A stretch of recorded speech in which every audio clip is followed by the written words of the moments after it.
กับสบายดีเลยพี่น้องทางฝั่งไทยและฝั่งลาวโดยต่างประเทศมื้อนี้เขาสู่2ยังดีชาวลาวคือกันแต่มื้อนี้สิมาเตรียมใส่บาตรพี่น้องเพราะว่ามื้อนี้เป็นมื้อสิเสร็จสิ้นที่งานยายพี่น้องหลังจากใส่บาตรจะนำเรียกเมื่อไทยมาไปเบิ่งกันเลยว่าเพิ่นสิเฮ็ดแนวใดทุกคนบ้านเพิ่นนี่ทุกคนอันนี้คือขนมพี่น้องขนมเตรียมสิใส่บาตรแบบว่าหลายคนพี่น้องลูกหลานหลายหลายสิบ่พออันนี้ขนมจักจุก4ชุดสีฉกก็ยังลายฉกอยู่ทุกคนเพราะว่า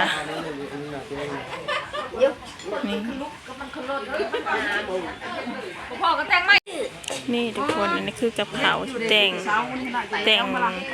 เห็ดผ้าขาวผ้าหนับพี่น้องลายอันลายแนวที่ใหม่ก็ได้ที่เราชิ้นนะพอได้กี่พันโม่เนี่ยแล้วเอามีชิ้นปิ้งอ้อมไว้ลาบซีนแล้วก็มีแกงไก่มีข้าวต้มตัดแล้วก็มีป่นปลามีบ้างหลายอย่างหลายอันหลายแนวอยู่ทุกคนมีหมากหอมหมากไหมเขาเรื่อยๆเขาไปละเขาจมไปแล้วค่ะอันนี้คือกองบุญทุกคนกองบุญที่เห็ดน้ำย้ายอะไรพี่น้องมีต้น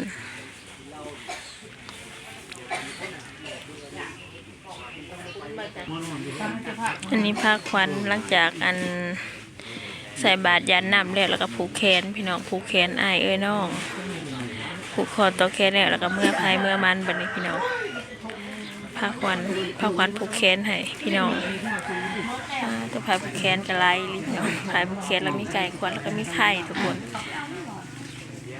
แล้วก็มีถ่านยังคือใส่ถ่านยังถ่านดิหมดยังที่ประมาณนี้เลยทุกคนแต่งใส่บ้านลายพี่น้องบัดนี้สิเบิดแล้วบัดนี้พอแต่งแล้วก็พาอยากได้ก็เอาทุกคนเพราะว่าแต่งไว้ให้คนที่อยู่ในนี้เพิ่นเฮ็ดเวียกเฮ็ดงานเพิ่นสิบ่ได้เมื่อเพราะว่ามันไกลในทุกคนก็เลยแต่งเพื่อคนมาเฮ็ดอยู่เฮ็ดกินในนี้แต่งมีที่แต่งเป็นอย่างนี้ทุกคนแล้วก็พาอยากได้ก็เอานี่ทุกคนอันนี้คือของสยิงเอื้อยเพิ่นเตรียมไว้ให้เพราะว่าสยิงน่ะอยู่กลางมาเลยเพื่อสยิงขึ้นไปเอื้อยเพิ่นเตรียมไว้เบิดเลยมีขนมมีข้าวมีนมมีน้ำแล้วก็มีเงินทุกคนเพราะว่าเฮาเตรียมใส่บาตรเฮาก็ต้องเอาใบงามๆหากระผมกันเนาะ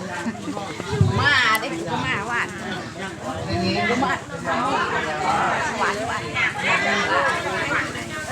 มันหนาวถ้าเขามาในมันก็อุ่นอยู่แล้วมันอุ่นไอแต่กระเพาะบัดได้ขนมไปทีกล้วยแล้วนั่น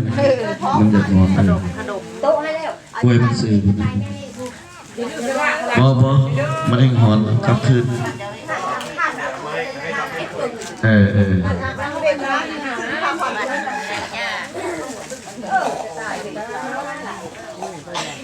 เอามาได้ลูกหลาน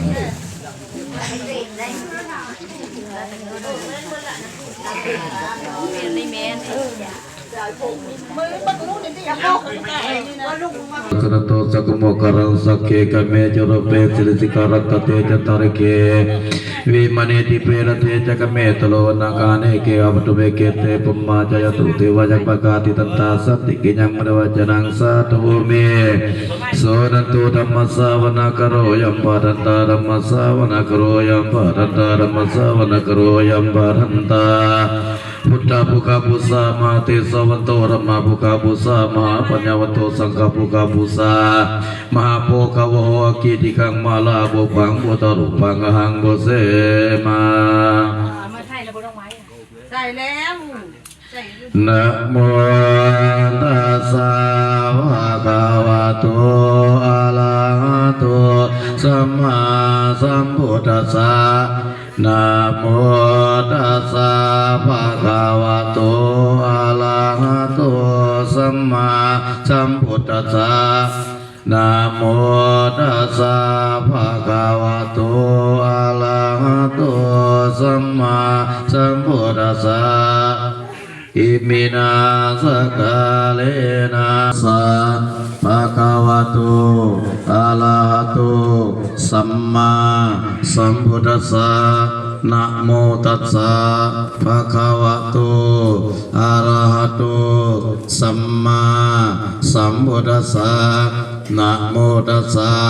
ภะคะวะโตอะระหะโตสัมมาสัมพุทธัสสะสาธุสาธุสาธุเข้าภูคากล่าวเหมือนดังดอกบัวยกขึ้นเหนือหัวถวายแด่พระสงฆ์จิตจำนงตรงต่อพระนิพพานทรัพย์ของพวกขน้อยทั้งหลายได้มาด้วยความบริสุทธิ์ขอบูชาพระพุทธขอบูชาพระธรรมขอบูชาพระสงฆ์จิตจำนงตรงต่อพระนิพพานขอให้ถึงเมืองแก้วขอให้แก้วบวงมารขอให้พบพระศรีอานในอนาคตการเบื้องหน้านั่นเดินสาธุสาธุสาธุนางโพธิ์ศพเจ้า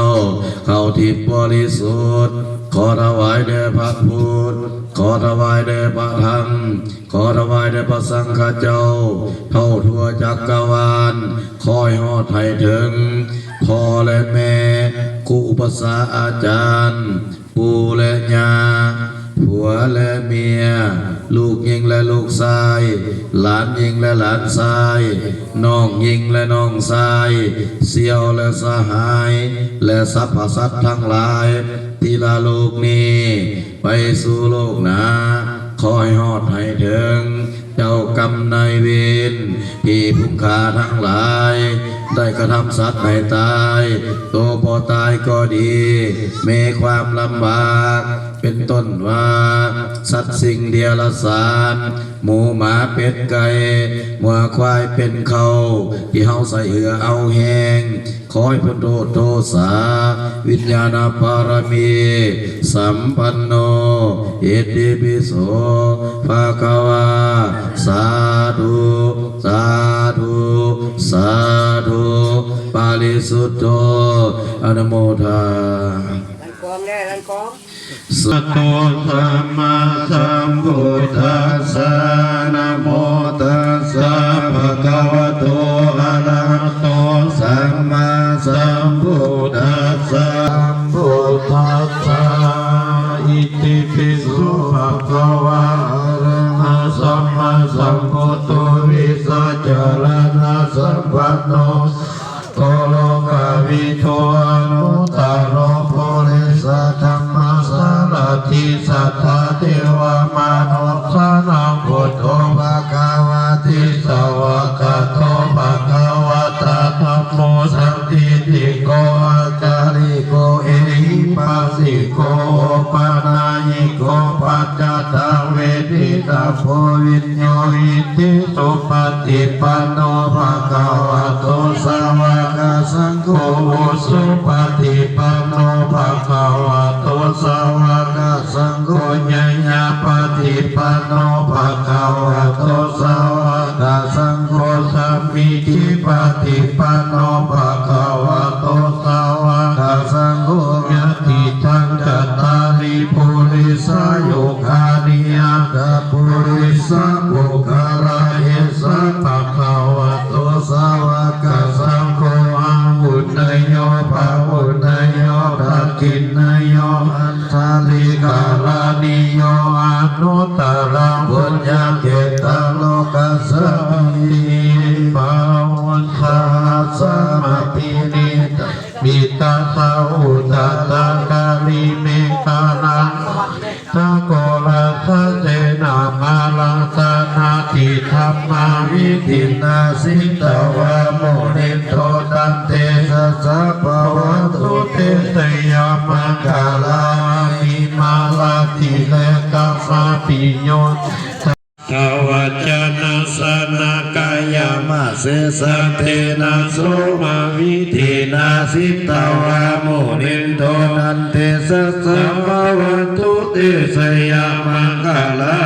นิสัจจังวิหายมัตติสัจจกวัฏฐิตุวัฏภิโลภิธามานังอติอังกะภูตังปัญญาภวันตุเตสยามังคลา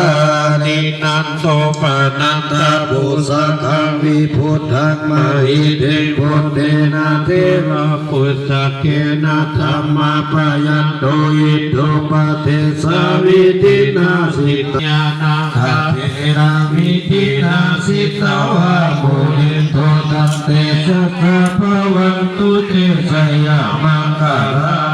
นิเอตปิพุทธตยามังคาราสัทธะตะโยจโนทินาทิเนสละเตมะทันติตวานานิทาวิวิธานิจุปัตถวานิโมกขังสุขังอธิกามยานาโลสัพพโยมหังกาลุนิโกอิทัยยังสัพพพานินาภูเรตวะปารามิสัพพะตุสัพพุทิมุตตมังวะลังเอเตนะสัจจวัสเสนาอุตุเตสยามังคารังไสยันโตโพธิยามุเรสักกัญญานันนันทิวะย่อผ้าขาวมาแล้วทุกคนย่อผ้าขาวมาให้ครูบาอาจารย์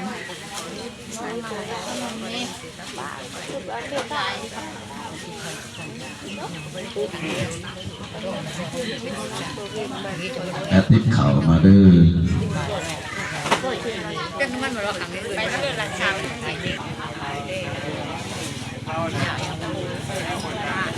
ไหวละขายสองเมตรจบพาตายไปถวายพี่น้องพาตายไปถวายพระอาจารย์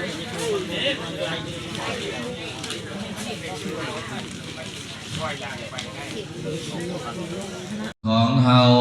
อะโหธรรมโมคุณพระธรรมเจ้าเป็นที่พึ่งของเฮาอะโหสังโฆคุณพระสังฆเจ้าเป็นที่พึ่งของเฮาโพวิตวาพุตกะวาลัง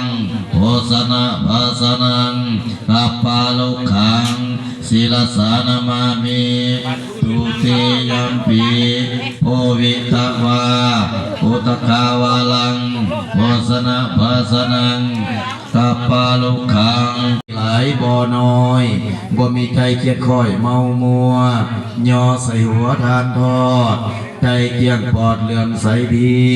ขอให้นางธรณีเจ้าจำเจอหมายเสื้อไว้ทุกคนรักดังนายกลุ่มพลกลุ่มพันกันสีทุกที่พร้อมกินพรมขอจะลงมานิยมของกินของทานของพวกโมฆะน้อยทั้งหลายหมดทุกตนทุกคนนี่เด็กก็ขาดเดินอิมานิมาญาคาลีในใจอันนาทั้งหลายเป็นต้นมาความบอดสบายเดือดเนื้อห้อนใจเก็บไข่ทุกโศกมาโมต้นมีปัจจัย100,000 กีบอุทิศถึงดวงวิญญาณของแม่แขกขาเขาจะมาเอาในเวลาวันนี้นั่งหวานมีต้นอุทิศถึงดวงวิญญาณของแม่แขกขามีปัจจัยอยู่50 กีบเขาจะมาเอาในเวลาวันนี้นั่งมีต้นปัจจัย50 กีบอุทิศถึงดวงวิญญาณของแม่แขกขาเขาจะมาเอาในเวลาวันนี้นั่งแก้วพอครอบครัวมีต้นมีปัจจัย14,000 กีบอุทิศถึงดวงวิญญาณของแม่เฒ่าไข่กาเขาจะมาเอาในเวลาวันนี้ชาวเทพมีต้นอุทิศถึงดวงวิญญาณของแม่เฒ่าไข่กาเขาจะมาเอาในเวลาวันนี้นั่งสุขสมรมีต้นอุทิศถึงดวงวิญญาณของแม่เฒ่าไข่กาเขาจะมาเอาในเวลาวันนี้นั่งดีพอครอบครัวมีต้น3 ต้นที่1อุทิศให้พ่อเขียนต้นที่2อุทิศให้แม่จันต้นที่3อุทิศให้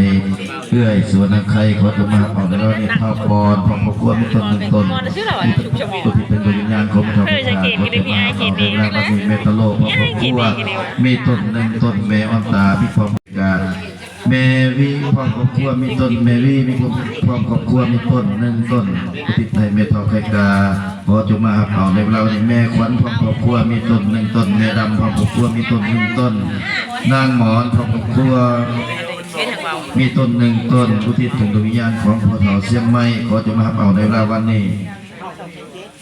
จะมีต้น3ต้นต้นที่1อุทิศให้พระเสาเทียมไม้ต้นที่2อุทิศให้แม่เฒ่าแสนต้นที่3อุทิศให้ป้าไข่กาก็จะมาเอาในเวลาวันนี้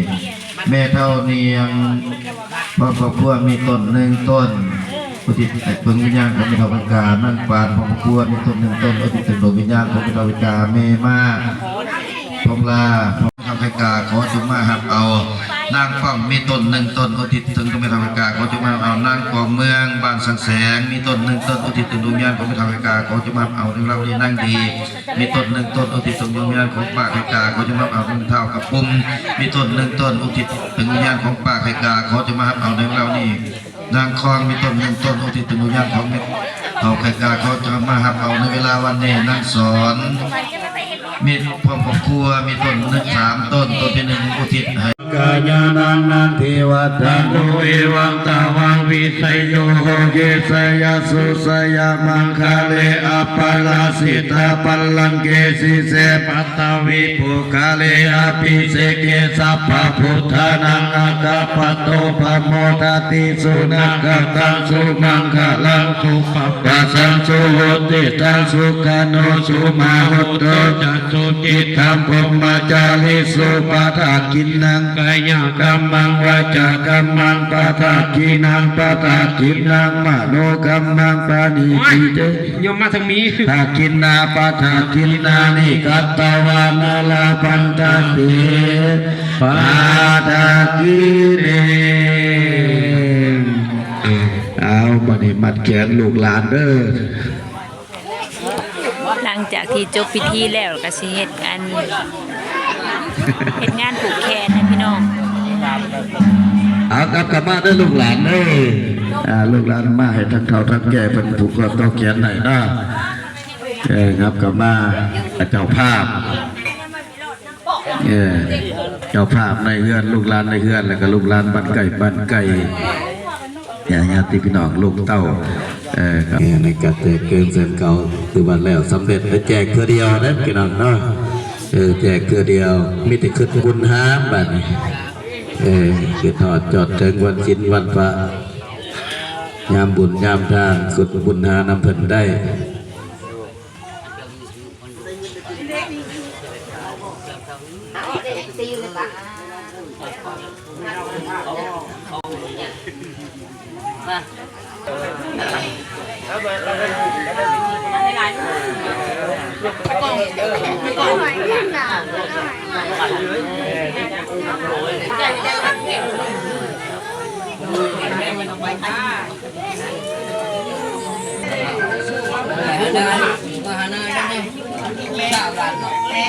ปุลาภริติสังกลังเอวเมวะอิโตตินังเปตนาอุปกัมปติอิสิตังปฏิตังตุมหังกิปะเมวะสเมสันโตสัพเพปุเรนโตสังกปาจันโตพนาลโสยะธามณีโสติเลโสยะธาสัพพังตัสสิเมหะกัสสิเมยติเมตาสักจามิเปตานาสักขินาสัสาวุเปกตามโนเทวานานาสัมเปตานามาตยาอิวะอิทันติยันตโยยันจักโคตักขินาตินาสังกมิสุปาริทิตาติกาลตาหิตายสัตนาสัจกตาลลาพลัญจาปิโกนมาสุปฏิทุกคนบัดนี้เช็ดชิ้นไปที่น้ำหอยกับแกะต้นพี่น้องแกะต้นนั้นทีแคนนั่นแหละแกะแล้วก็แหลมให้ยาพ่อยาคูทุกคนแล้วเรียบร้อยก็เตรียมไปส่งเครื่องให้ยาคูวันนี้ไปส่งกองบุญอยู่วัดพี่น้อง